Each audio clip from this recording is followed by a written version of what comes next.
Mr. Speaker, I yield myself as much time as I may consume, and I rise today... Gentlewoman is recognized. Thank you. I rise today in support of H.R. 1838, the SBA Small Business Women's Centers Improvement Act.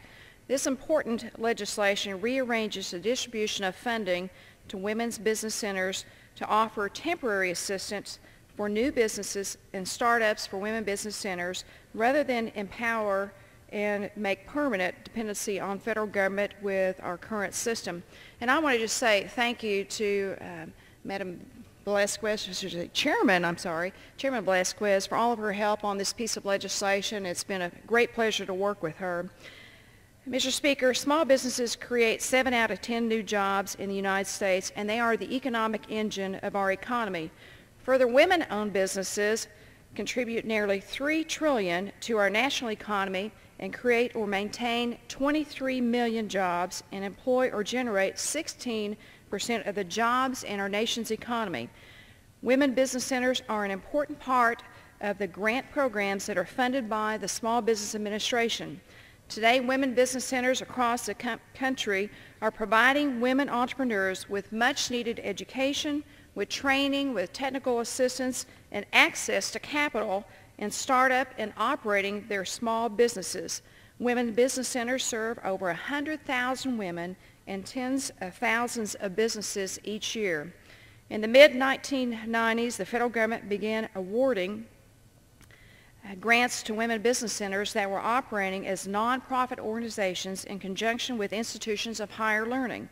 Originally, these grants were intended to be awarded to business centers in their first 5 years, with the understanding that after this 5-year period had ended, the center would be financially self-sustaining. Although many women's business centers did meet this goal, some have not, and for a variety of reasons. As a result, a greater percentage of the funding of this program has been consumed by the operating costs of potentially unviable centers rather than the intended purpose of helping to establish new business centers. The result is a drag on the system, unviable business centers that are not truly serving an unmet need in their communities. And this, of course, jeopardizes the effectiveness and the viability of the entire program.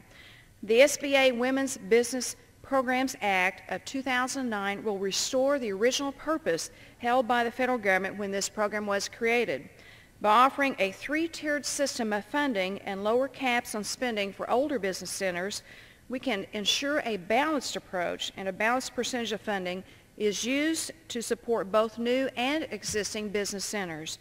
Modernizing the SBA entrepreneur development programs will ensure small businesses have the opportunity to lead our nation out of this recession into economic prosperity.